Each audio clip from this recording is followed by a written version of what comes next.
20 years of excellence. Sun International Institute of Tourism and Management.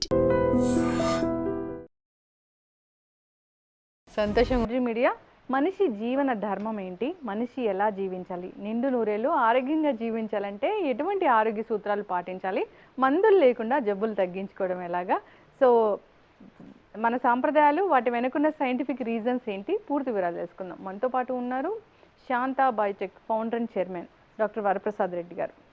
Sir నమస్తే. నమస్కారం. బాగున్నారా sir? బాగున్నాను. సంతోషంగా ఉంటారు మీరు ఎప్పుడు. ఆ సంతోషం చూడడానికే నేను అప్పుడప్పుడు మీతో మాట్లాడైనా వస్తుంటాను. సంతోషమే సగం బలం. సంతోషంగా బతకమని భగవంతుడు చెప్పింది, ఆనందో బ్రహ్మ. కాకపోతే మనిషికి తనకున్నదానికన్నా తనకు లేని దాని మీదే చింత ఎక్కువ. ఇంకొంతమందికి తనకు ఉన్నది లేనిది కాదు, పక్కవాడికి ఉన్నదనే చింత. ఈ అసూయ ద్వేషంతో జలసీతో సంతోషంగా ఉండలేరు. ఎప్పుడైతే you are not at ease, you get into disease. నేను ఆరోగ్యంగా ఉండడానికి సగం కారణం అది. అయితే అప్పుడప్పుడు నాకు సమస్యలు వస్తుంటాయి, అవన్నీ ఫిజికల్ సమస్యలే కదా. జలుబు వచ్చింది కదా నిన్న. జలుబు కాదు, వర్షంలో తడిచారు, గొంతు రాపిడి వచ్చింది. అంటే జస్ట్ వాకింగ్ ఇక్కడే చేస్తారు కదా మీరు? ఇక్కడ కాదు, రోడ్ మా ప్రాంగణంలో, గ్రీన్ వాక్ ప్లేస్ ప్రాంగణంలో ఈ 2 రౌండ్లు వేస్తే 3.8 కిలోమీటర్లు సరిపోద్ది నాకు. 47 నిమిషాలు 46 నిమిషాలు అంతే. ఇక్కడ తులసమ్మ చుట్టూ ఒక 3 రౌండ్లు వేస్తే ఒక 7 నిమిషాలు. ఆ 42, 7, 49 అంటే ఇంచుమించుగా 50 నిమిషాలు. వాకింగ్ మంచిదా లేకపోతే జిమ్ మంచిదా అంటే అసలు ఏం చెప్తారు? వాకింగ్ సహజమైనటువంటి ప్రక్రియ, అదే అవసరం. వాకింగ్ చేయలేనటువంటి వాళ్ళు, డబ్బు ఎక్కువ ఉన్నవాళ్ళు, లేదా అనేక కారణాలు, వాళ్ళకి మజిల్ లాస్ ఉంటే జిమ్ ప్రక్రియ అవసరం. కొంతమంది బాడీ సౌష్ఠవంగా కనపడాలని కోరుకుంటుంది, వాళ్ళకి అవసరం. ఆరోగ్యం వేరు, ఫిట్గా కనపడాలనుకోవడం వేరు. ఫిట్గా కనపడాలి, చాలా దేహ సౌందర్యాన్ని పెంచుకోవాలి, ఎవరో కొంతమంది తెర మీద బాగా కనిపించాలని యాక్టర్స్, రాజకీయ నాయకులు చాలా పటిష్టంగా కనిపించాలనుకున్న వాళ్ళు, వాళ్ళంతా జిమ్లు చేస్తారు. కానీ జిమ్ కూడా అవసరమే, తగిన మోతాదులో. తప్పనిసరిగా నడవడం మాత్రం చాలా అవసరం. అది చాలా సహజమైనటువంటి పద్ధతి. శరీరంలో అన్ని భాగాలు కదులుతాయి. ఆ మొబిలిటీ వల్ల మనకు చాలా ప్రశాంతత వస్తుంది, ఆక్సిజన్ బాగా తీసుకుంటాం, ప్రకృతితో మమేకం అవుతాం. జిమ్లో ఒక రూమ్లో కూర్చుంటారు, పీల్చిన గాలి పీలుస్తారు. ప్రకృతిలో నడిస్తే ఆ గొప్పతనమే వేరు. అవును, చక్కగా చెప్పారు సార్. అంటే జిమ్ వచ్చింది, బాగా మజిల్ పెంచుతాము, బాగా హెల్తీగా ఉంటాము, ఇట్లా అనుకుంటూ ఉంటాము జనరల్గానే. ఆరోగ్యం వేరు, మజిల్ పెరగడం వేరు. చాలా ఫైల్ వాళ్ళు గుండాకి చచ్చిపోయిన వాళ్ళు ఉన్నారు. అది ఆరోగ్యం కాదు, ఫిట్గా కనిపిస్తారు, సౌష్ఠవంగా చెక్కని శిల్పంలాగా ఉంటారు, లోపల అన్ని రోగాలు ఉంటాయి. కనపడడం వేరు, నిజంగా ఆరోగ్యంగా ఉండడం వేరు. అది జనరల్గా కూడా సార్, ఒకప్పుడు కన్నా ఇప్పుడు హార్ట్ అటాక్లు బాగా పెరిగాయి. సో యంగ్ ఏజ్లో చనిపోతున్నాం. ఇప్పుడు జిమ్ గురించి మాట్లాడుకుంటే జిమ్లో చనిపోతున్న వాళ్ళని కూడా మనం చూసాము. జస్ట్ వాకింగ్ చేస్తూ, షటిల్ ఆడుతూ, ఏదో ఒక ఫిజికల్ ఎక్సర్సైజ్ చేస్తూ, డ్యాన్స్ చేస్తూ, భారత్లో డ్యాన్స్ చేస్తూ చనిపోతున్న వాళ్ళని కూడా చూస్తున్నాము. ఎక్కడ ఈ మార్పు వచ్చింది, అసలు ఎక్కడ తప్పు జరిగింది? అంటే వాళ్ళ ఆరోగ్యం మీద కన్నా దృష్టి చక్కగా కనిపించాలన్నటువంటి యావతో, ఆ దుగ్ధతో పనిచేశారు. నిజానికి వాళ్ళు ఆరోగ్యం గురించి, శరీర ధర్మం గురించి తెలుసుకొని వాళ్ళు తెలుసుకుంటే అలా జరగదు. శరీర ధర్మం వేరు, జీవన ధర్మం వేరా? అన్ని ధర్మాలు, ధర్మం అనేది అనేక రకాలు. ప్రతి దానికి ఒక ధర్మం ఉంది, ప్రతి విషయం మీద ఒక ధర్మం ఉంది. వివాహ ధర్మం ఉంది, పితృధర్మం ఉంది, గురుధర్మం ఉంది. అన్ని ధర్మాలకి ఏకమైనటువంటి ఒక ధర్మం ఏంటంటే మన హైందవంలో చెప్పింది, అదే అసలైన ధర్మం. ఆ ధర్మానికి కూడా అనేక రకాల డెఫినేషన్స్ ఉన్నాయి, మనం సందర్భాన్ని బట్టి చెప్పుకోవాలి. ఒక విశేషం ఏంటంటే ధర్మం కాలాన్ని బట్టి మారుతుంటుంది. త్రేతాయుగంలో ఒక ధర్మం, ద్వాపరంలో ఇంకో ధర్మం, కలియుగంలో ఇంకో ధర్మం. సత్యం మాత్రం మారదు, అదొకటే. ఇప్పుడు సత్యం ఉందా? అసలు సత్యం ఉంది, అవసరమైనప్పుడు వాడుకుంటాం, అవసరం లేనప్పుడు దాన్ని వక్రీకరిస్తాం. సత్యాన్ని వక్రీకరించడమే అసత్యం. అసత్యాన్ని కొత్తగా ఏమీ క్రియేట్ చేయకల. చీకటి అంటే ఏమిటి? వెలుగు లేకపోవడమే. వెలుగు అనేది సత్యం, చీకటి సత్యం కాదు. సత్యం అనేది సత్యం, అసత్యం అనేది అది లేకపోవడమే. అది సార్, ఇప్పుడు ఈ కలియుగము, ఇంత టెక్నాలజీ, డబ్బు వెంట పరుగు ఉన్నప్పుడు మనిషి జీవన ధర్మం అసలు ఏంటి, ఎట్లా ఉండాలి? మనకు అవన్నీ నిర్దేశించి చెప్పారమ్మా మన మహర్షులు. వాళ్ళు ద్రష్టలు. ఒక మానవ జీవితంలో పరిణామక్రమం ఎలా ఉంది అని వాళ్ళు కూలంకషంగా కొన్ని వేల సంవత్సరాలు దాని మీద మదనం చేసి మనకు వేదాలు ఇచ్చారు. దాంట్లో అనేక ధర్మాలు చెప్పారు, ఎలా ఉండాలి, ఎలా ఉండకూడదు అన్నీ. వేదం అనేది కొంచెం పౌరుషంగా ఉంటుంది, చాలా భాష అన్ని కఠినంగా ఉంటాయి. అందరికీ సంస్కృతం రాకపోవచ్చు, అర్థం చేసుకోలేకపోవచ్చు. అందుకే సరళీకృతం చేయడానికి పురాణాలు, ఇతిహాసాలు ఇవి తయారు చేశారు, ఆరూపంగా చెప్పారు, కావ్యాలు. వాటిని చదువుకోగలిగిన శక్తి సామర్థ్యాలు కూడా క్షీణించిపోయిన రోజుల్లో దాన్ని ఇంకా సరళీకృతం చేసి భాగవతం మేడ్ సింపుల్, భారతం మేడ్ సింపుల్, రామాయణం బొమ్మల పిల్లల రామాయణం ఈ రకంగా తయారైంది. తప్పులేదు, అందరికీ అందాలి. ఇటొచ్చి మూలానికి దూరం జరిగిపోతే, సత్యానికి దూరం జరిగిపోతే వాళ్ళు అనుకున్నటువంటి ఆ ప్రయోజనం నెరవేరదు. చాలామంది అనేక రకాలుగా దాన్ని డైల్యూట్ చేస్తూ 10 మందికి అందడానికి తీవ్ర ప్రయత్నం చేశారు. మంచిది ఆ ప్రయత్నం. కానీ వాళ్ళు పాటించవలసిన సూత్రం ఏంటంటే ఒరిజినల్ సత్యానికి దూరం లేకుండా, అతిశయోక్తులు లేకుండా, కల్పన లేకుండా యథాతథంగా రాస్తే చాలా గొప్పగా ఉంటుంది. రాసినవి ఉన్నాయి. పులిల శ్రీరామచంద్రుడు గారు మహాభారతాన్ని అద్భుతంగా రాశారు. అలాంటివి చదవాలి. ఎవరు పడితే వాళ్ళు రాసినవి చదవక్కర్లేదు. ముళ్ళపూడి రమణ గారు కూడా రాశారు, వాళ్ళ మిస్సెస్ శ్రీదేవి గారు కూడా రాశారు. వాళ్ళు మూలానికి దూరం జరగలేదు, చాలా సరళీకృతం చేసి పెట్టారు. అది చాలా అవసరం. ఇప్పుడు అవన్నీ చదవగలిగితే, అవి వంట పట్టించుకుంటే మన జీవన విధానం ఏంటో మనకు అర్థం అవుతుంది. ఇవాళ రేపు అసలు తెలుగు అనేదే, మాతృభాష అనేది లేనప్పుడు మీరు చదువుకున్న ఇంగ్లీష్ బుక్స్లో ధర్మం అనే దానికి చోటు లేదు. అసలు ధర్మం అన్నటువంటి కాన్సెప్టు మనదైన సంస్కృతిలో మనకుంది, కానీ ఇంగ్లీష్ వాళ్ళకి ఎక్కడుంది? ధర్మ అని రాస్తాడు వాడు, ధర్మానికి ఏం ఈక్వల్ పదం లేదు. హిందూ ధర్మ అని కొటేషన్స్లో పెడతాడు, వాళ్ళకి లేదు ఆ కాన్సెప్ట్. ఆ పుస్తకాలు చదువుతున్నటువంటి మన యువత ఈనాటి విద్యా విధానంలో తెలుగు దూరం అయిపోయినప్పుడు వాటితో స్పర్శ లేదు. మన జీవన విధానం ఏమిటో దాన్ని చదివే అవకాశం వాడికి లేదు. చెప్పే తల్లిదండ్రులు అంటే ఏమైంది, ఈ తరాలు మారుతున్నాయి. మా అమ్మ చదువుకుంది, నేను చదువుకోకపోయినా విన్నాను మా అమ్మని. మొత్తం అంతా చదవలేదు, నేను విన్నాను. ఆ అవకాశం కూడా నా బిడ్డలు రాలేదేమో, నేను చెప్పలేదేమో సరిగా. వాళ్ళ పిల్లలు అస్సలు లేదు, కాన్వెంట్కి వెళ్ళిపోయారు, స్కూల్కి వెళ్ళిపోయారు. చూడండి ఎంత డైల్యూట్ అయిపోయిందో. శాంతమ్మ గారి దగ్గర నుంచి వరప్రసాద్కే ఫిల్టర్ అయిపోయింది, వరప్రసాద్ నుంచి వాళ్ళ కూతుళ్ళకి మరింత ఫిల్టర్ అయింది, వాళ్ళ నుంచి వాళ్ళ పిల్లలకి పూర్తిగా దూరం అయిపోయింది. ఇది ఈ పరిణామ క్రమం 3-4 తరాలకి మారిపోయింది. మళ్ళీ తిరిగి మనం పునరుద్ధరించాలంటే 4 కాదు 6 తరాలు 10 తరాలు పడుతుంది. అప్పుడు మళ్ళీ మంచి పౌర సమాజం వస్తుంది.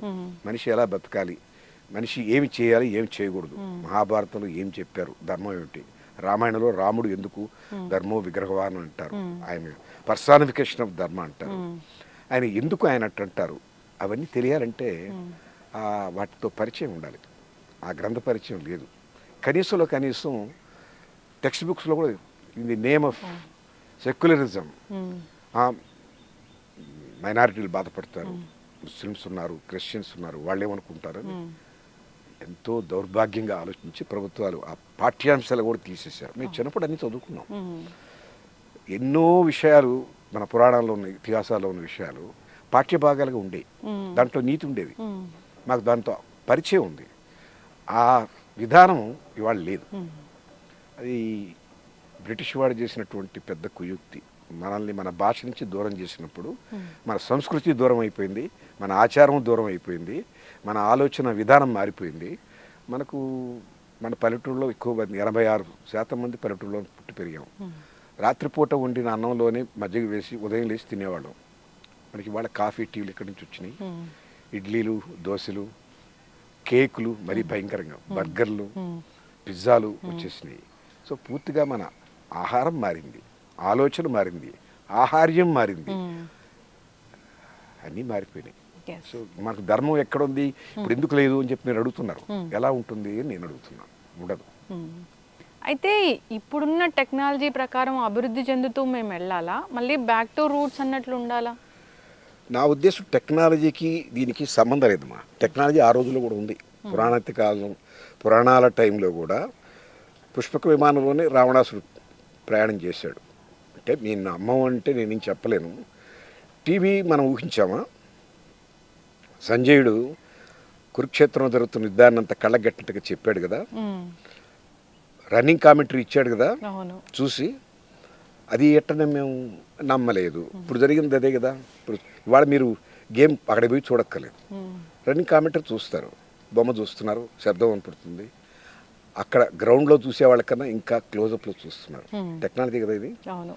మరి టెక్నాలజీ ఉన్నా కూడా మనదైన మన సంప్రదాయానికి దూరంగా జరగాల్సిన అవసరమే లేదు. ఆ నెపం పెట్టుకొని టెక్నాలజీ మారింది, మనం అడ్వాన్స్ అయిపోతున్నాం, ఇంకా చారస్యం ఏమిటి అనుకోవడం ఎస్కేపిజం, పలాయనవాదం. ఇందులో నిజం లేదు. తప్పించుకుని వాటికి ఒక ఎక్స్క్యూజ్ చెప్పుకున్నటువంటి కుహనా మేధావులు అంతే. టెక్నాలజీ ఎంతైనా ఉండొచ్చు, ధర్మం తప్పక్కలేదు. అసలు అంటే ప్రతి దానికి ఒక ఆల్టర్నేటివ్ వచ్చేసింది. రైస్కి, మిల్లెట్స్కి రైస్ వచ్చింది, అంటే రకరకాలుగా ఏదైనా ఒక కాటన్కి సిల్క్ వచ్చేసింది, ప్రతి దానికి ఒక ఆల్టర్నేటివ్ వచ్చేసింది. సో ఒకప్పుడు వేరే ఆయిల్స్ ఉండే, అప్పుడు నెయ్యి మాత్రమే వాడేవాళ్ళు, ఇప్పుడు ఆయిల్స్ వచ్చాయి, ఆయిల్స్ నుంచి ఇంకా రిఫైన్డ్ ఆయిల్స్ వచ్చాయి, ఇలాగా జరుగుతూ ఉంది కదా. అంటే ఇట్లా జరుగుతున్న ఈ నేపథ్యంలో ఇలాంటి ఫుడ్స్ తీసుకుంటూ ఉంటే మనకు అనారోగ్య సమస్యలు వస్తున్నాయని మీలాంటి పెద్దలు చెప్తారు. మేము వాటికి ఉన్నాము, అట్లాగే సఫర్ అవుతూ ఉన్నాము. అవును. ఇంత కాంక్రీట్ జంగిల్లో, ఇంత బిజీ స్కెడ్యూల్లో మళ్ళీ పాతకాలంలాగా చద్దన్నం తిండాలు, పాతకాలంలాగా ఉండడాలు అంటే అవ్వని పని సార్. జనరల్గా ఇప్పుడు మిల్లెట్స్ వండుకోవాలంటే దాన్ని నానబెట్టుకోవాలి, ఒక ప్రాసెస్ ఉంటుంది. అట్లా ఇదేముంది, కుక్కర్లు పెడతాము అయిపోతుంది. అట్లా ఆలోచించుకొని డబ్బు వెంట పరుగు పెడుతూ ఉండాల్సిన పరిస్థితి ఇది. ఎందుకైంది ఇది? మూలలోకి ఆలోచిస్తే ఆనాటికి పెద్దలు, మన పెద్దలు, మా అమ్మలు, నాన్నలు, మా తాతలు, ఇంత కన్జ్యూమరిజం లేదు. కన్జ్యూమరిజం అంటే వస్తువులు.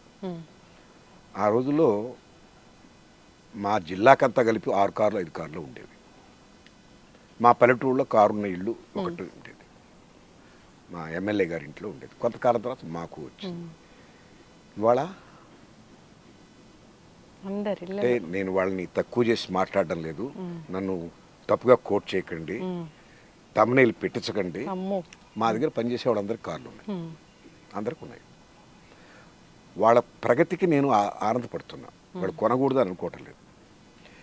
వాడు మీకు టైంకి రావాలంటే, వర్షంలో తడకుండా రావాలంటే కారు కొనుక్కుంటాను సార్ అన్నాడు. కొనుక్కున్నాను, కొనుక్కున్నారు. అందరికీ 5 మందో 6 మందికి కార్లు ఉన్నాయి. వాళ్ళంతా మామూలుగా ఏం డిగ్రీ కూడా చదవలేవాడు. మా ఇంట్లో ఒక ఆయన మసాజరు, ఒక ఆయన డ్రైవరు, ఒక ఆమె కుక్కు, వీళ్ళందరికీ కార్లు ఉన్నాయి. తప్పలేదు. కానీ ఈ కన్జ్యూమరిజం వల్ల ఎప్పుడైతే అతను కారు కొనుక్కునేంత జీతాలు మేము ఇవ్వం కదా, ఏం చేస్తారు, ఈఎంఐలు, దాని మీద ఒత్తిడి. నాతో ఇక్కడ పనిచేస్తారు. విలేజ్లో 1వ తేదీ పోతే ఫ్రీబీ వస్తుంది, పరిగెత్తుకుంటూ వెళ్తారు. ఆరోగ్యం పాడైపోదు. ప్రతి నెల ఆడ పరిగిస్తారు, క్యూలో నిలుచుకొని ఆడిచ్చే 3000, రానుబోను ఛార్జీలకు 1500, 2000 ఖర్చు అవుతుంది, మిగిలేదు 1000 రూపాయలే. అయినా పరిగిస్తారు. ఎందుకు? వస్తువులు కొనుక్కోవాలి. కొత్త సెల్ ఫోన్ వచ్చింది, కొనుక్కోవాలి. కొత్త డిజైన్ వచ్చింది చీర, అది కొనుక్కోవాలి. షాపింగ్ మాల్లో 50% డిస్కౌంట్, పోయి కొనుక్కోవాలి. కన్జ్యూమరిజం పెరిగింది. రకరకాల ఫోన్లు వస్తున్నాయి, రకరకాల కార్లు కొనకపోయినా అన్ని మిగతా గ్యాడ్జెట్స్ అన్నీ ఉన్నాయి కదా. వాటన్నిటిని సమపార్జించుకోవాలి అంటే ఒత్తిడిలో బతకాలి. వాళ్ళు మాతో పనిచేస్తూనే చాలామంది నేను విన్నాను, ఈ షేర్ మార్కెట్లో డబ్బులు పెడతారు. ఒత్తిడి కాదు మరి. అవును. ఎందుకు వచ్చింది? వస్తువులు వస్తువులు, ఎటు చూసినా వస్తువులు కావాలి కావాలి. ఆ ఒత్తిడి మనస్సు ఆకర్షిస్తుంది కన్జ్యూమర్స్. ఆ వస్తువుల కోసం పడే అవస్థలో ఒత్తిడిలో పడిపోతాడు.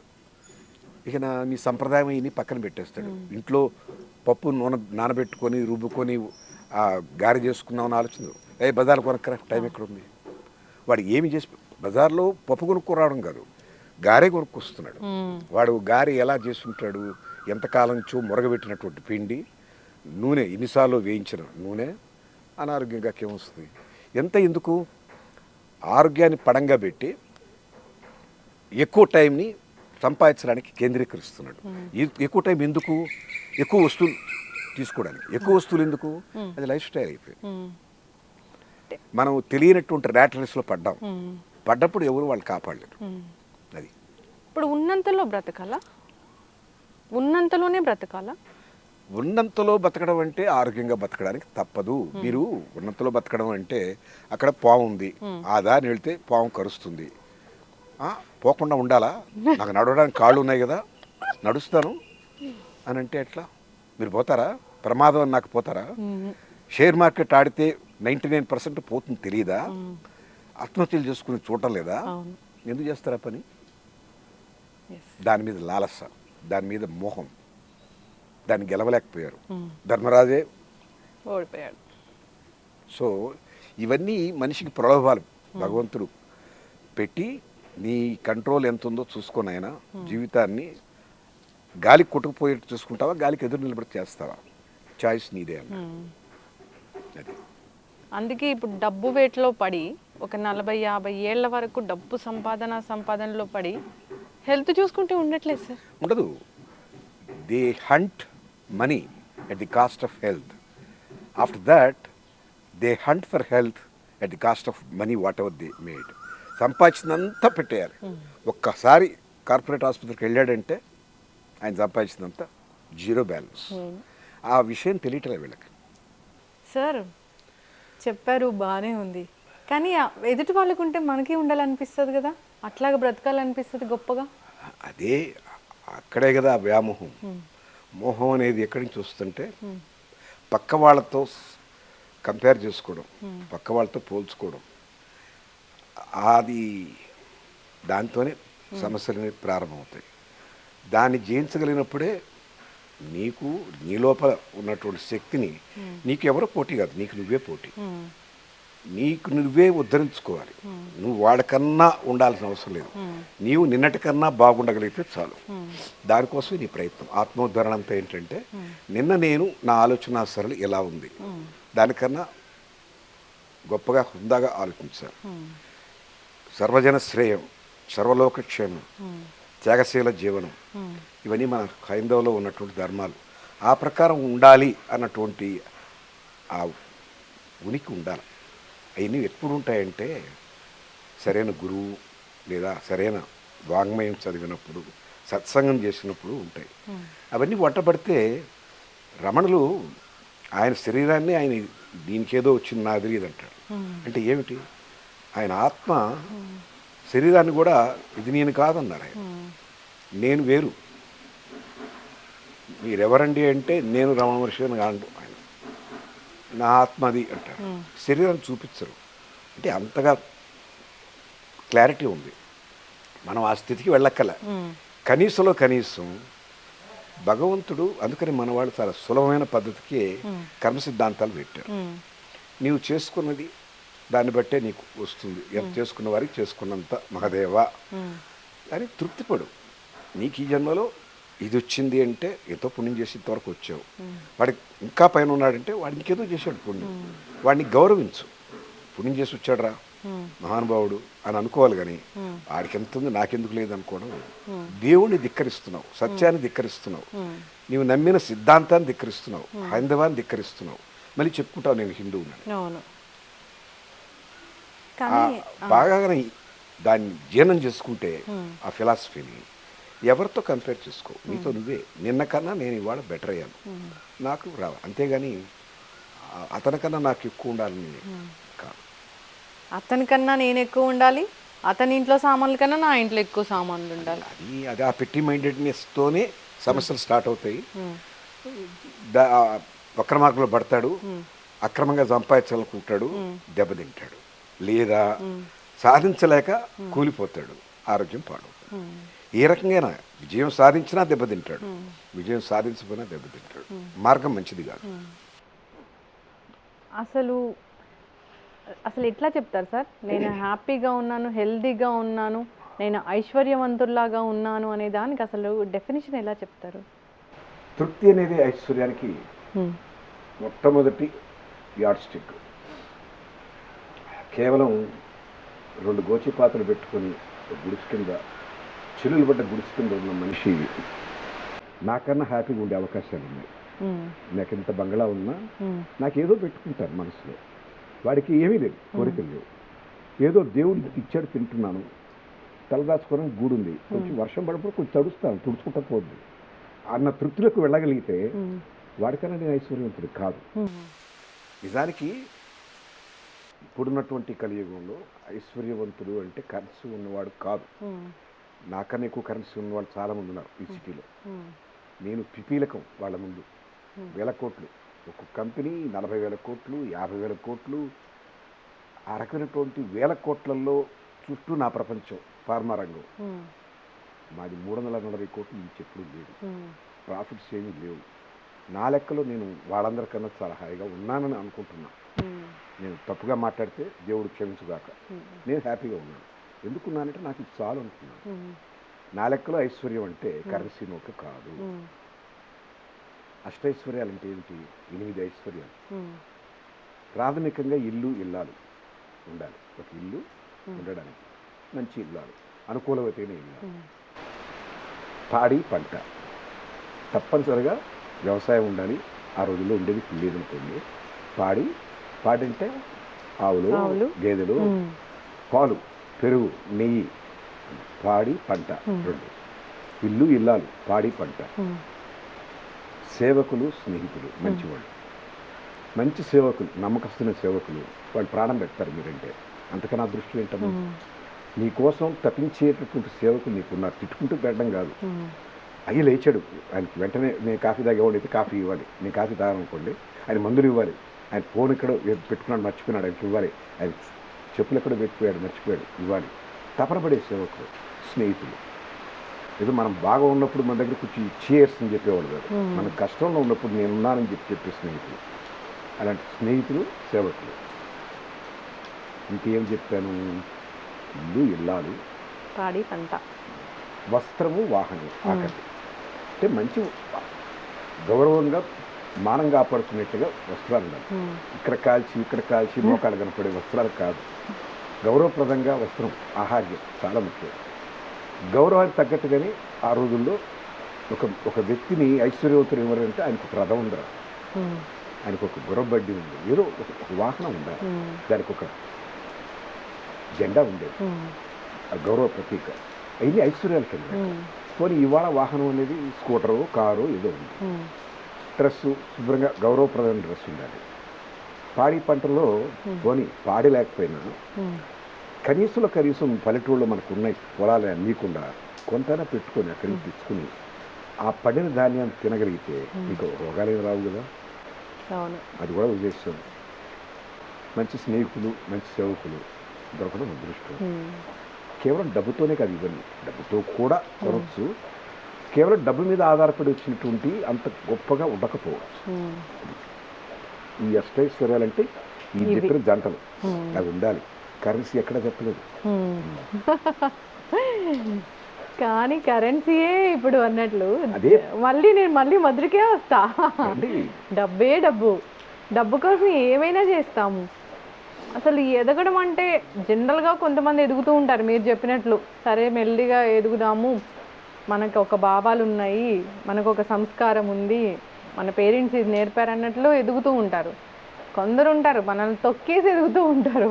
అప్పుడు నేను వెనకబడిపోతాను కదా. తొక్కేదానికి మీరు అవకాశం ఇచ్చారు, మీరు వారి సమీపంలోకి వెళ్ళారు. మీకు ఒక నియమం ఉండాలి, నాకు సత్సాంగత్యమే కావాలి కానీ దుష్ట సాంగత్యం వద్దు. మీరు అట్రాక్ట్ అయిపోతారు, వాడు పెద్ద పార్టీ ఇస్తున్నట్టారు, రేవు పార్టీ పోదామని పోతారు, ఇరుక్కుంటారు. వాడు ఎక్కడేదో ప్రవచనం చెప్పిస్తున్నాడు, పోయి విందాం అనుకుంటే అక్కడ పోయి నువ్వు నష్టపోయేది ఏం లేదు. నాలుగు మంచి మాటలు వింటావు, నీకు నచ్చకపోతే నేను ఇంతకన్నా బాగా చదువుకుంటాను వచ్చేస్తాను. రేవు పార్టీకి వెళ్ళి గమనం వస్తారా? రారు. వాడు ఏదో గంజా ఏదో పెట్టేస్తాడు. వాడికి సరదా ఏమిటి? నిన్ను ఆ గూబిలోకి లాగడం, దానికి బలైపోతావు. సో దుష్ట సాంగత్యానికి వెళ్ళినా నీదే తప్పు, వాళ్ళది కాదు తప్పు. వర్క్ ప్లేస్లో కూడా అగ్ని చుట్టూ శలభాలు తిరుగుతూ ఉంటాయి, అగ్ని ఉన్న దాన్ని పట్టుకుందా? లేదు. ఈ పోయి దాంట్లోకి పడిపోతాయి. తప్పు వాడికి, అగ్నిది కాదు. అంటే మనం అగ్నిలాగా ఉండాలి. అయితే అగ్నిలాగా ఉండకపోయినా అగ్నిని చూసి వివేచన ఉండాలి, ఇది నాకు ప్రమాదకారి, నాకు పెద్దవాళ్ళు చెప్తారు, పెద్దవాడి మాట వినాలి. గురువులు చెప్తారు, గురువుల మాట వినాలి. ఎవరు చెప్పలేదా? చదువు, వాగ్మయం ఉంది, నీతి సూత్రాలు ఎన్నో ఉన్నాయి, ఎన్నో పుస్తకాలు ఉన్నాయి, వాటితో సంపర్కం పెట్టుకో. అధ్యవసాయం జీవితంలో చాలా ముఖ్యమైనది. అది వదిలేసి ఒక మంచి మాట వినవు, ఒక మంచి పుస్తకం చదవు. ఎవరు నీ గైడెన్స్? ఎవరు నీకు మార్గదర్శకులు? సినిమా హీరోలా? అది వాళ్ళ రేపు యూత్కి వేరే ఏం మీ ఐడల్ ఎవరు అంటే ఏదో సినిమా యాక్టర్ పేరే చెప్తారు. ఆ సినిమా యాక్టర్ తప్పలేదు, వాళ్ళు మంచివాళ్లే, కానీ వాళ్ళు పోషించిన పాత్రని పట్టి వాళ్ళ మీద వ్యామోహం పెట్టుకుంటారు. నిజానికి ఆ రకమైన లక్షణాలు ఆ హీరోలో లేకపోయి ఉండొచ్చు, ఉండి ఉండొచ్చు, నాకు తెలియదు. నేను అనలేను వాళ్ళంతా చెడ్డవాళ్ళని, వాళ్ళు మంచివాళ్ళు చాలామంది ఉన్నారు, చాలా సేవ చేసేవాళ్ళు. కానీ నువ్వు వాడు చేసిన మంచి పనులు ఆదర్శంగా తీసుకొని వ్యక్తి పూజ వద్దు. వాడు చేసిన మంచి పనులు, ఆ సినిమాలో చాలా మంచి పనులు చేశాడు. ఒక సినిమా నేను చూశాను, చాలా బాగా నచ్చింది. అతను విలేజ్ని అడాప్ట్ చేసుకుంటాడు, దత్తత తీసుకుంటాడు. ఎంత బాగుందా ఆలోచన? చేయండి. అక్కడ మహేష్ బాబు మీద ప్రేమ తెచ్చుకోవడం కాదు, మహేష్ బాబు చేసిన పని మీద ప్రేమ తెచ్చుకోండి. దత్తత తీసుకో, ఆయన తీసుకున్నాడు ఆ హీరో, నువ్వు కూడా ఆ పని చేయి. అది చేయడు. నా హీరో మహేష్ బాబు అంటాడు. మహేష్ బాబుని పొగిడితే ఏమొస్తుంది నీకు? నువ్వు ఆ మార్గంలో లేవు. ఆ పాత్ర చేసిన మార్గంలో నువ్వు ఉంటే నువ్వు గొప్పవాడివే. ఉండడు. అది ఇప్పుడంతా అసలు సినిమా ట్రెండే మారిపోయింది. అంటే ఈ మధ్యకాలంలో వచ్చిన సినిమాలు చూస్తే ఏదైనా మనసులో ఏం ఫీలింగ్ వస్తుంది మీకు? అంటే ప్రకృతిలో ఉన్న విపరీతాలు ఇవన్నీ అమ్మ. సమకాలీన జీవితంలో వచ్చిన పుస్తకాలు కానీ, సినిమాలు కానీ, సంగీతం కానీ, they reflect societies thinking. Fast యుగం ఇది. పిజ్జాలు వంట చేసుకోకుండా ఇంట్లో 2 minutesలో వాడు ఏం చెప్తాడు మీకు? స్విగ్గీ వాడు ఆర్డర్ చేయండి, 3 minutesలో నీకపోతే మీ డబ్బు మీకు వాపస్ ఇస్తాడు. అంటే ఫాస్ట్. ఈ ఫాస్ట్ యుగంలో మీరు ఏం ఎక్స్పెక్ట్ చేస్తారు? అవును, అన్నీ ఇట్లాగే ఉంటాయి. ఏది ప్రతి ఒక్కటి ఆదరా బాదరా, దానికి న్యాయం చేసినటువంటి, దానికి నాణ్యత గురించి ఆలోచించినటువంటి, శుభ్రత గురించి ఆలోచించినటువంటి విషయాలు ఏం ఉండవు. Delivery is more important. What may it is. They compromise on quality, they compromise on purity, that will lead to unhealthy situation.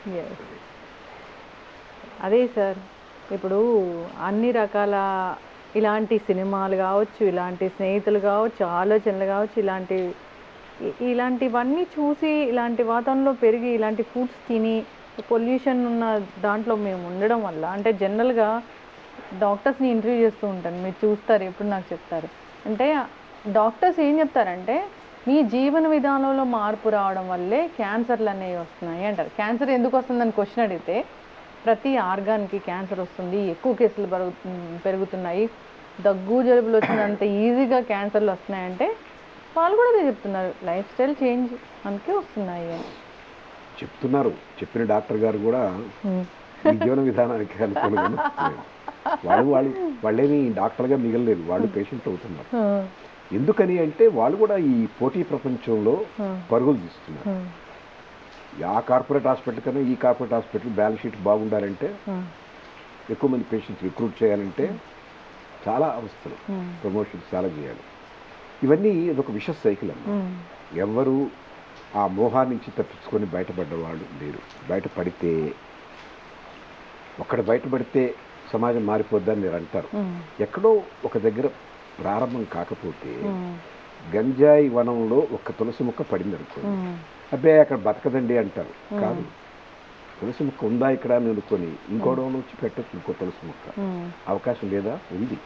కానీ మనం పెసిమిజంతో 1000 చెట్లలో గంజాయి మొక్కలో ఒక తులసి మొక్క ఏం బతుకుతుంది అని నిరాశావాదాన్ని పెంపొందించాం.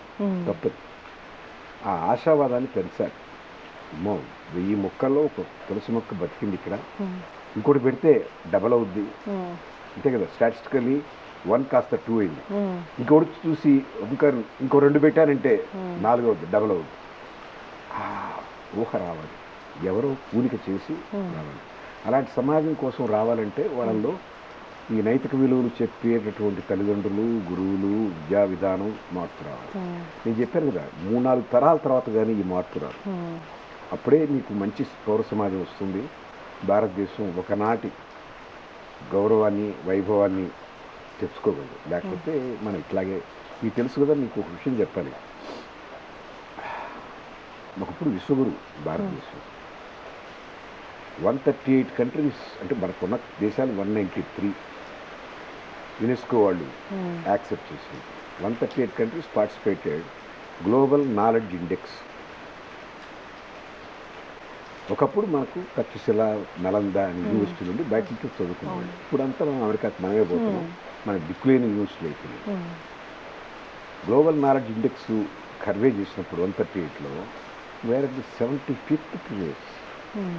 ఎంత దారుణం అది! ఎంత దారుణం అది! మనకన్నా పక్కన పాకిస్తాన్ బెటర్గా ఉంది. మన నాయకులకి అది చూసినప్పుడు బాధ కలగాలి, వాళ్ళలో చలనం రావాలి. మనం 78 ఏళ్ళు అయిపోతుంది స్వాతంత్రం వచ్చి, ఏమి సాధించాం క్వశ్చన్ చేసుకోవాలి.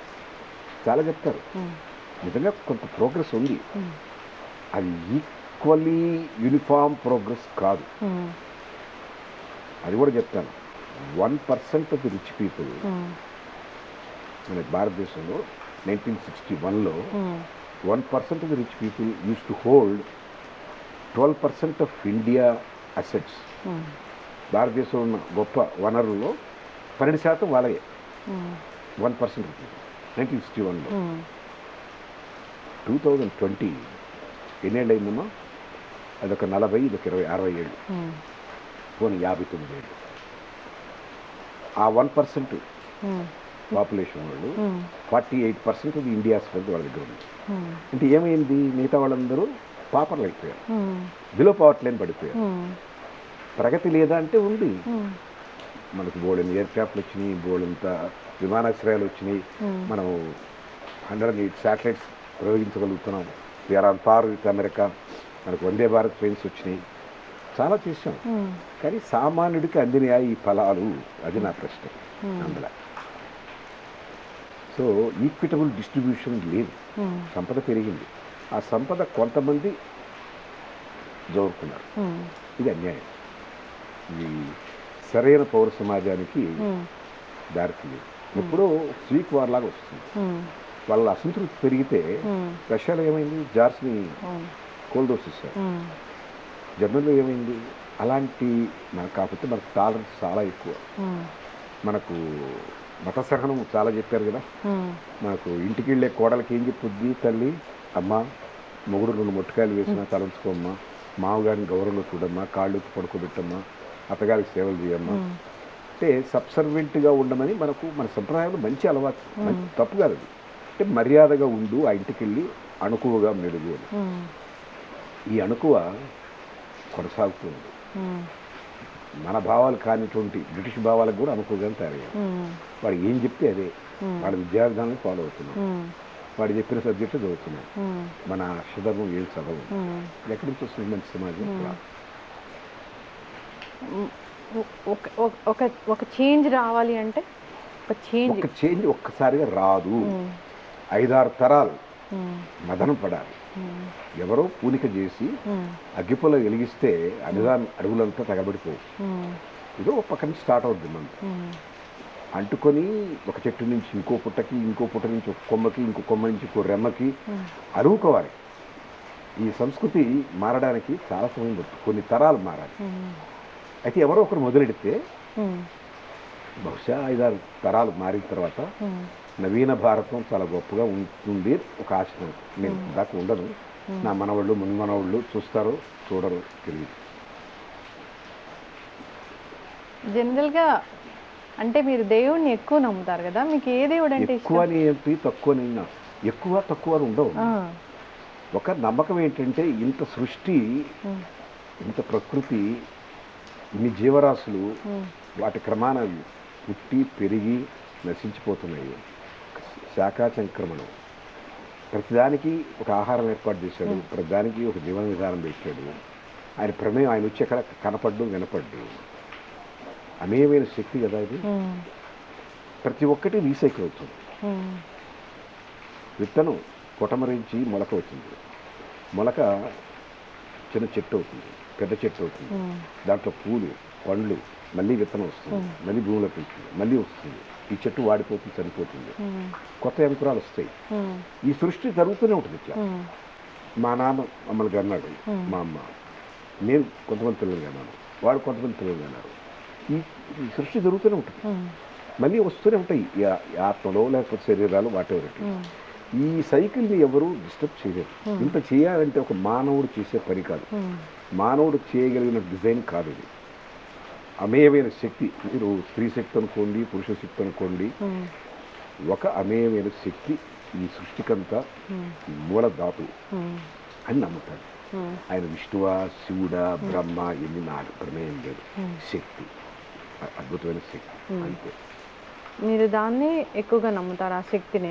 అంతే. ఇప్పుడు మనం రకరకాల పేర్లు పెట్టుకుంటాం మన పిల్లలకి. నా కూతురికి సంగీతాన్ని పెట్టాను, ఇంకో పిల్లకి స్రవంతిని పెట్టాను. సంగీతకి శాంటిటీ ఏమిటి? ఆయన్ని వెంకటేశ్వర స్వామి అన్నాం, ఉమ్, ఇంకో దగ్గర గణేషుడు. ఉమ్, వాళ్ళ వాళ్ళ ప్రకృతిని బట్టి మనం ఎట్లా కావాలో అనుకుంటాం. మనకేదో కష్టాలు వస్తాయి, కష్టాలు తొలగిస్తారంటే సంకట చతుర్థి నాడు ఆయన చేస్తే మంచిదని పెట్టుకున్నాం. ఆయనకి వినాయకుడు అని విఘ్నేశ్వరుడు అని పెట్టుకున్నాం.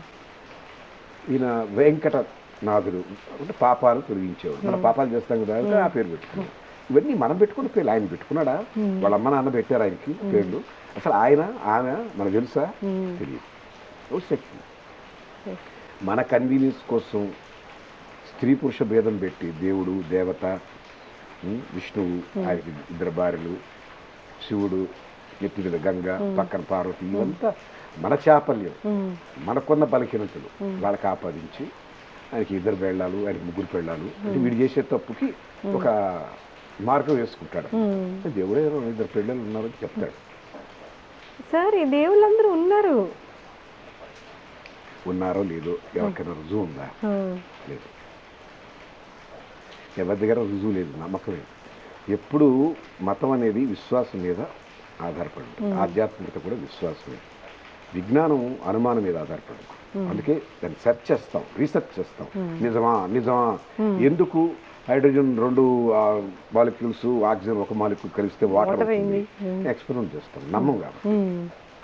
ఆధ్యాత్మికతలు కాదు, నమ్ముతాం. ఉంది మహానుభావుడు ఎక్కడున్నాడో, మహానుభావురాలో మహానుడో మనకు తెలియదు, ఒక శక్తి ఉందని నమ్మితే మంచిది.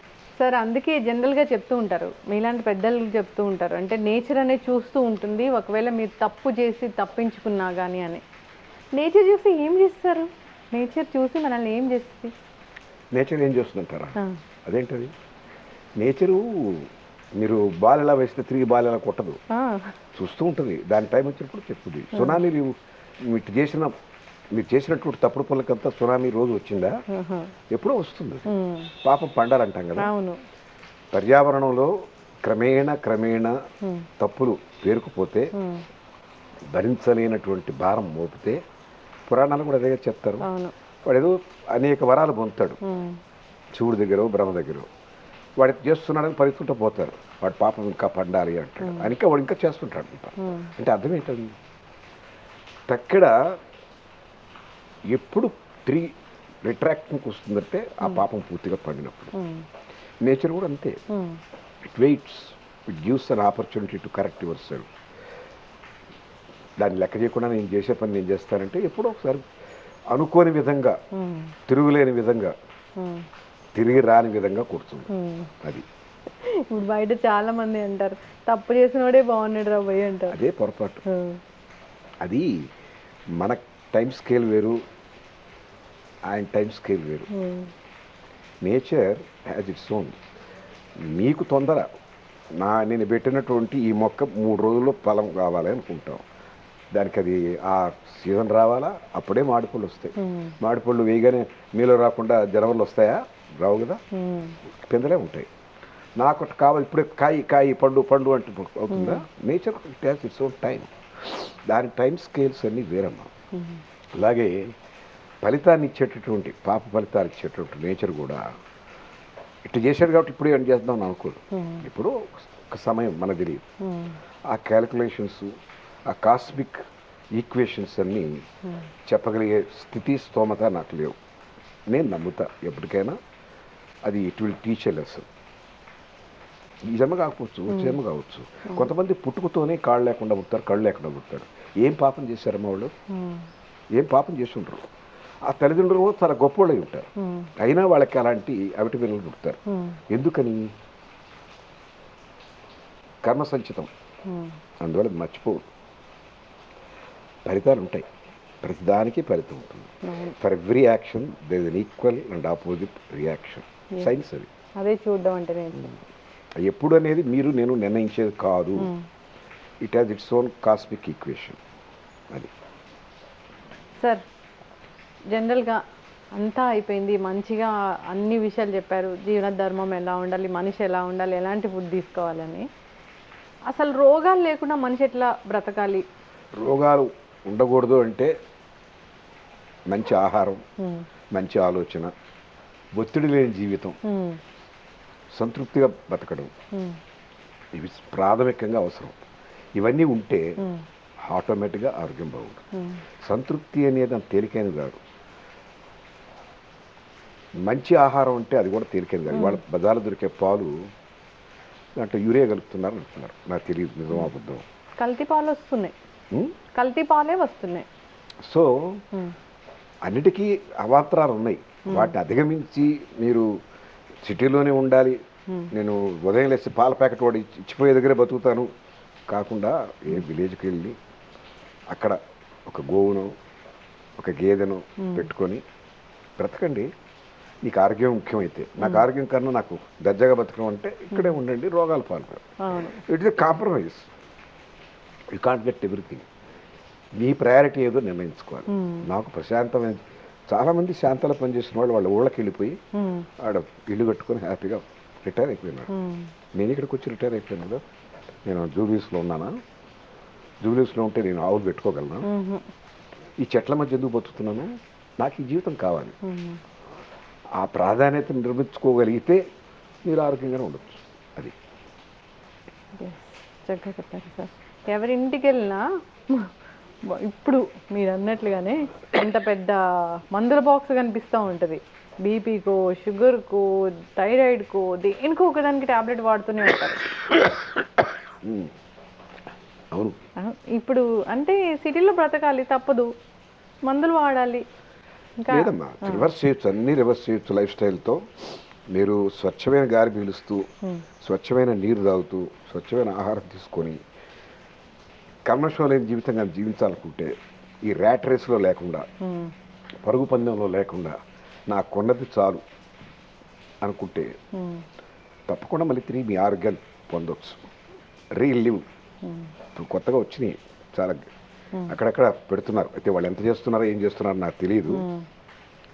మీ లైఫ్ స్టైల్ మీద వాళ్ళు అనేక ప్రయోగాలు చేస్తారు. చూడండి, ప్రయత్నం చేయండి. అట్లాంటివి కూడా పల్లెటూరులు లేవే అంటే లేవు. వాళ్ళ దగ్గర తెలుసుకోండి, పల్లెటూరుకి సాధన చేయండి. మనం ఒకప్పుడు సంప్రదాయమైన భోజనంలో అన్ని కాయగూరలు తినేవాడు. ఇప్పుడు ఎక్కడుంది? లేదు. పిక్కలు కొనేయడం, పెరుగు కొనేయడం, అది కూడా కొనేయడమే. అన్నీ కొనేసి అన్నీ కలిపి తినేస్తాం. అది ఎంతకాలం ఉందో, ఎప్పటిదో, దాని వయసు ఎంతో, దాని ఫ్రిడ్జ్లో ఎంతకాలం మురగబెట్టారో తెలియదు. ఆరోగ్యం కావాలంటే ఎక్కడి నుంచి వస్తుంది? అన్నీ మనం చేసేవి తప్పులే. నాకు ఆరోగ్యం మాత్రం కావాలి, తప్పది. మనం చేసిన పాపాలే మనకు రోగాల రూపంలో, పాపాలు రోగాలుగా మారుతాయి. అంతే, ఒకటే మాట. పాపాలంటే ఇవే ఇవే తృప్తి లేకపోవడం, అసూయతో బతకడం, దాని ఈర్ష్య, జలసి, ఈ ర్యాట్ రేస్లో వాటి దాటాలంటే వక్ర మార్గంలో వెళ్ళాలి, ఇట్లాంటి ఈ రకమైనటువంటి ఆలోచన ధోరణితోనే ఒత్తిడికి లోనవుతాడు. ఆ ఒత్తిడే మనిషి బీపీ పెంచుతుంది. బీపీ పెరిగితే లోపల కొలెస్ట్రాల్ మారిపోతుంది, శరీర తత్వం మారిపోతుంది, వాడి మెటబాలిజం రేటు మారిపోతుంది, అనేక రకాల సంయుక్తంగా వాడి మీద దాడి చేస్తాయి. ఫినిష్ బలైపోతాడు. ఇప్పుడు పింక్ సాల్ట్ మంచిదని పింక్ సాల్ట్ తీసుకుంటూ ఉన్నారు. ఆ పింక్ సాల్ట్ కూడా ఇప్పుడు మంచిది కాదని చెప్తున్నారు సార్. అంటే ఇప్పుడు మంచిది అంటారు, మళ్ళీ దానికి మళ్ళీ రీసెర్చ్ చేసి మళ్ళీ మంచిది కాదంటారు. అది రీసెర్చ్ అనేది ఇది కంటిన్యూస్ ప్రక్రియ. వాళ్ళు ఏదో కొన్ని రిజల్ట్స్ వస్తాయి, దాన్ని బట్టి అనౌన్స్ చేస్తారు. ఇంకోసారి ఏం జరుగుతుందంటే కొన్ని కంపెనీలు వాళ్ళు ప్రమోట్ చేయడానికి వీళ్ళు డబ్బులు ఇచ్చి చెప్పంటారు, అది కూడా జరుగుతుంది. అందుకే స్టాండర్డ్ ల్యాబ్స్ ఇచ్చినటువంటి రిపోర్ట్సే చూడాలి మీరు. కానీ నిజాయితీగా కూడా కొన్ని దానికి ఉన్నటువంటి సమస్యలు బయట పెడతారు, కొంతమంది దాంట్లో ఉన్న మేలు చెప్తారు, మారచ్చు కూడా. సరైన రీసెర్చ్ జరిగితే లేదు మేము అప్పుడు చెప్పాం కానీ లేదు. ఇప్పుడు శాంపిల్ బట్టి ఉంటుందమ్మా. 100 మంది మీద మీకు వచ్చిన రిజల్ట్స్ పెట్టారు, 1,00,000 మంది మీద చేయండి, రిజల్ట్స్ తేడాగా ఉంటాయి. అందువల్ల ఇది పర్మనెంట్ అని అనడానికి లేదు. ప్రయత్నం చేయాలి. వాళ్ళు చెప్పారు ఏదో నిజం ఎక్కడో తేలుతుంది. ప్రారంభంలో వాళ్ళు చెప్పినవన్నీ మనం అనుసరిస్తాం, దాంట్లో పొరపాటు జరిగితే మళ్ళీ ఆ బాధ అనుభవిస్తాం. కానీ ఒకటి నేచర్లో ఒకటి ఉంది, వెంటనే ఏమి మీకు కనపడదు, కానీ మీకు సిగ్నల్స్ వస్తాయి, కాలింగ్ బెల్ వస్తుంది. పింక్ సాల్ట్ తింటే కొంచెం గ్యాస్ వచ్చినట్టుగా ఏదో సమ్ తేడా వస్తుంది, ఇది ఇలా ఉందని డాక్టర్తో చెప్పాలి. చెప్పకుండా అది ఆయన చెప్పింది మంచిదేమి తినేస్తున్నానంటే కాదు. మీ శరీరం మీకు అన్నీ చెప్పుద్ది. మీరు వినే ఓపిక, శ్రద్ధ, అవగాహన ఉంటే మీ శరీరం మీరు తీసుకున్న పదార్థం గురించి శుభ్రంగా చెప్పుద్ది. ఇది నీకు పడదరా అబ్బాయి, నీకు పడుతుందిరా అబ్బాయి, జాగ్రత్త, ఇది తగ్గించు, ఇది ఎక్కువ చేయి.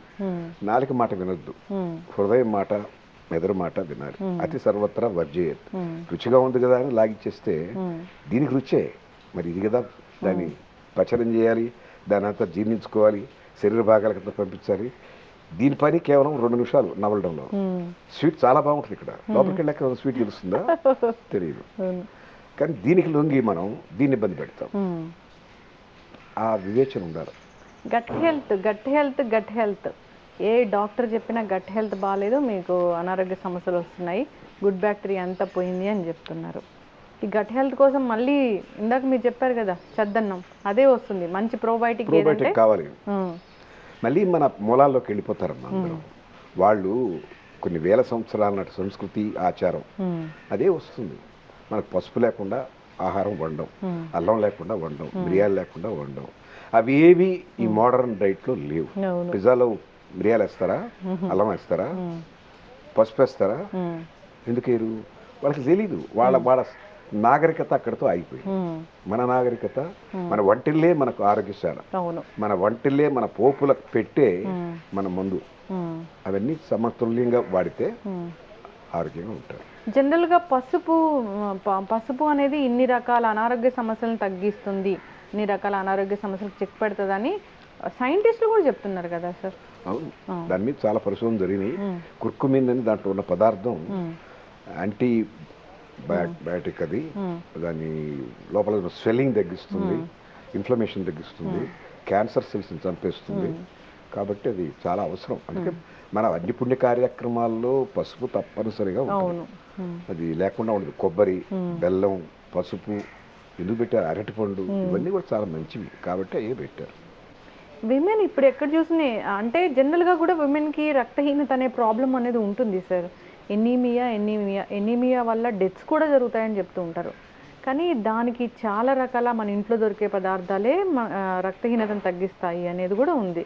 దాన్ని పక్కన పెట్టి ఐరన్ టాబ్లెట్స్ కోసం వెళ్తూ ఉంటారు, ఐరన్ ఇంజెక్షన్స్ కోసం వెళ్తూ ఉంటారు. అది న్యాచురల్ ప్రాసెస్ కాదు, దానివల్ల వేరే సమస్యలు వస్తాయి. రక్తం పట్టాలి అంటే అంజూరు టటి తినరు, డేట్స్ తినరు. అదిగా ట్యాబ్లెట్ వేసుకుంటే దాని ద్వారా కాన్స్టిపేషన్ వస్తుంది. సో ఒక రోగాన్ని పోగొట్టుకోవడానికి ఇంకో రోగం తెచ్చుకోవడం. ఇదే ప్రాబ్లం ఏంటంటే వాళ్ళకి సూక్ష్మంలో మోక్షం. అవన్నీ ఆడుకుంటాం, ట్యాబ్లెట్ కొని వేసేసుకున్నాం అనుకుంటారు. అదే తప్పు. అవన్నీ ఎక్కడ వండుకుంటాం, బయట నుంచి ఆర్డర్ చేసుకుంటే సరిపోతుంది. డి విటమిన్ కూడా అంతే కదా. సూర్య నమస్కారాలు చేస్తే ఆదిత్య హృదయం చదివితే మీకు కనీసం 8 నిమిషాలు పడుతుంది చదవం. అదే రికార్డ్ పెట్టేసి లోపల కూర్చొని సూర్యుడు చూస్తూ కాసేపు అర్ఘ్యమి ఆ సూర్యరశ్మి సోకని అంత ఆరోగ్యం ఉంటుంది. D3 ఈజీగా వస్తుంది. ప్రతి ఒక్కటి మన ఆచారం అంతా సైన్స్ బేస్డ్. అవును, ప్రతి ఆచార సంప్రదాయం వెనక సైంటిఫిక్ రీజన్ ఖచ్చితంగా ఉండనే ఉంది. ఎస్, చక్కగా చెప్పారు సార్. ఇంకొకటి, చాలామంది సరే ఈ న్యాచురల్ అంటారు, పాత పద్ధతులు అంటారు, అది ఇది అని చెప్తూ ఉంటారు. చిన్నపిల్లలకి వ్యాక్సిన్ విషయంలో కూడా సలహాలు ఇస్తూ ఉంటారు. వ్యాక్సిన్స్ మంచి కాదు, వ్యాక్సిన్స్ అంటే బయట నుంచి మళ్ళీ ఆ వైరస్ని తెచ్చి వీళ్ళకి ఎక్కించడమే అనేది మనం వింటూ ఉంటాము. అసలు ఏం చెప్తారు సార్ దీని గురించి? అది వ్యాక్సిన్ పర్సే చెడ్డ కాదు, కానీ వ్యాక్సిన్ అవసరం ఎప్పుడు వచ్చింది? లోపల మీలో ఇమ్యూనిటీ తగ్గినప్పుడు. సప్లిమెంటరీ ఇమ్యూనిటీ తగ్గకుండా మంచి ఆహారం తీసుకోండి, వ్యాక్సిన్ అక్కర్లేదు. నేను అది లేదు, నేను పిజ్జా హౌస్ నుంచే తెప్పించుకుంటాను, బర్గర్ పిజ్జాలు తెచ్చుకుంటాను అంటే వ్యాక్సిన్ తప్పదు, తీసుకోవాల్సింది. దానికి వేరే ప్రత్యామ్నాయం లేదు. మీ ఇమ్యూనిటీ లెవెల్ పెంచుకోండి, వ్యాక్సిన్ అక్కర్లేదు. ఇమ్యూనిటీ నేను పెంచుకోలేకున్నాను ఎందుకు అంటే నా ఆహారం నా పద్ధతి ఇది, నేను స్విగ్గీ నుంచి తెచ్చుకుని తింటాను, మా ఇంట్లో వండేవాళ్ళు ఎవరు లేరు అని అంటే you have to have vaccine. పుట్టిన పిల్లల్లో కూడా డయాబెటీస్ చూస్తాం. అవును, తల్లిదండ్రుల నుంచి వచ్చిన జీన్సే కదా. వాళ్ళలో లోపం ఉంటే, ఒక చెట్టు సరిగా లేదు, జడబట్టింది, దాని విత్తనం ఎలా ఉంటుంది? తప్పుగానే ఉంటుంది. చెట్టుకు జడబడితే విత్తనంకి ఏమైంది అని అనడానికి లేదు. అరే ఆ చెట్టు కాయలు బాగుంటాయి, ఆ విత్తనం తీసుకొచ్చేయండిరా అంటాం. తెలియలేక్కడ మన తల్లిదండ్రులకి రోగాలు, వాళ్ళు ఆస్తితో పాటు రోగాలు కూడా సంక్రమింపజేస్తారు. ఆ DNA వస్తుంది వాళ్ళకి. How do you expect differently? అది మనకు వారసత్వంగా ఆస్తి వస్తుంది, ఆలోచనలు వస్తాయి, రోగాలు వస్తాయి. అదేం విశేషం కాదు. పుట్టిన బిడ్డకు వస్తుందంటే తల్లిదండ్రులు ఆరోగ్యం సరిలేదు, అదే DNA. అది సంగతి. అంటే మనం పాత రోజుల్లో 7 తరాలు చూసి పెళ్లి చేసేవాడు. అమ్మో వాటిలో దీర్ఘవ్యాధులు ఉన్నాయి బాబు, ఇవ్వద్దు అనేది. ఎందుకని? ఇదే మళ్ళీ ఇప్పుడు అదే వచ్చింది, టెస్టులు చేయించుకోండి తర్వాతే పెళ్లికి వెళ్ళండి. మంచిదే, ప్రీ మ్యారిటల్ టెక్నాలజీ వచ్చింది కదా. దాన్ని డాక్టర్లు రకరకాలుగా వాడుకుంటున్నారు. అది కదా బాధ. డాక్టర్లు మీ ఫ్రెండ్స్ ఉన్నారు, మీ బంధువులు ఉన్నారు, దాన్నే ఉంది, పెద్ద హాస్పిటల్స్ ఉన్నాయి. అమ్మ నా ఫ్రెండ్స్ చాలా మంది ఉన్నారు, అందరూ చెడ్డోళ్ళని నేను అనలే. డాక్టర్లు అంటే వేల మంది, లక్షల మంది, కోట్ల మంది ఉన్నారు, వాళ్ళు చేస్తారు. నా బంధువులు ఉన్నారు కాబట్టి ఏమనకూడదా? ఇండస్ట్రియలిస్ట్ చాలా మంది తప్పుడు పని చేస్తారు. నేను ఇండస్ట్రియలిస్ట్, ఏం చేద్దాం దానికి? చక్కటి ఇన్ఫర్మేషన్ సార్, చక్కటి ఇంటర్వ్యూ ఇచ్చారు సార్. ఫైనల్గా ఈ దగ్గు తగ్గించుకోవడానికి ఏం రెమెడీస్ చేస్తారు? నేను ఇప్పుడు అల్లం టీ తాగుతున్నాను, అల్లం టీ తాగుతాను. జిందా తిలిస్మాత్ అని 100 years నుంచి దాన్ని వాడుతున్నాను. అది గొంతులో ఉన్నటువంటి ఇన్ఫ్లమేషన్ తగ్గిస్తుంది, అది కూడా తాగుతాను. ఈ రెండే నేను ఒక టాబ్లెట్ వేసుకున్నాను. అల్లం బాగా మరగబెట్టి కషాయం తాగుతున్నాను. రేపటికల్లా బాగానే ఉంటాను, మళ్ళీ తడవకపోతే. యాంటీబయాటిక్స్ అయితే అంత తొందరగా వాడరు, నేను వాడను. యాంటీబయాటిక్స్ వేసుకుంటే. Thank you so much. And for more videos, please subscribe to iDream. Please subscribe to iDream. Please subscribe iDream. And please subscribe to iDream. For more videos, subscribe to iDream. please like, share and subscribe to the channel. Congratulations, iDream. Subscribe to iDream. Subscribe to iDream. So subscribe to iDream Media. iDream team andarki huge congratulations. Please subscribe iDream Media. Please subscribe to iDream. Subscribe iDream. Please subscribe to iDream. iDream అంటే నా కళల ఛానల్ను subscribe చేసుకున్న నోరు తిరుగుతలేదు, మీరైతే గంట గుర్తు కొట్టండి. For more such videos, please subscribe to iDream. Subscribe to iDream. Please subscribe to iDream. Please subscribe iDream Media. Please do subscribe to iDream. Please subscribe to iDream Media. For best entertainment and information, please subscribe iDream. And don't forget to subscribe to iDream.